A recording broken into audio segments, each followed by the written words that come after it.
ole chi be ve kole tum rum chu photo editor lam pangan soinga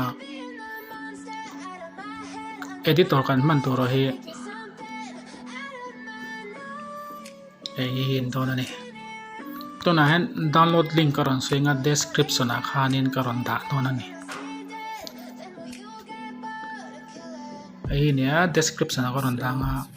ti chonin in lu tang info na kan chrome ni mo browser en thoi lu tang chunga ka block ai lut photanga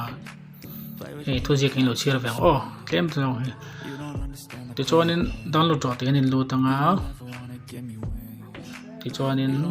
direct in anam browser nga ti chon download a hin kal ma ya kan isa bang cancel ma nga in lu tang chon thalak he ke select sa ta hin hong rot hin in lu tang a thalak in tu kan select anga chu chon hei noi hen thu je khiam ta mi zo tong ve kan ma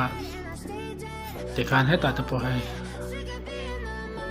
him save kha hum bim ti ten ta te kan hai tel charang rang jpg ti te ka ti kan share na te thon ti nam ta te kan ta kan lu tanga zo version ve kan ma he chu ka khoi lo mai nga to na tan chon te chon 3 line sa kan kalanga setting a kan lu tanga he image size ang chi ta te nga ti charang ram ta chon 3 line sa kan lenga ando ta nga lu tanga ten tutorial kha chi rong rong ta ni chon noi parang kal le feedback na hian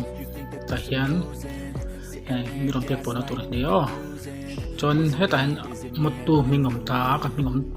kur mai ni chamo te khan chon antenna kan lak siam sin nga hi te khan brightness kan pa mayang amo kaka edit na chon mo ya ka te jong khan ni sala ka channel subscribe nga video tha tak tak na kanod lan selang te jong khan ya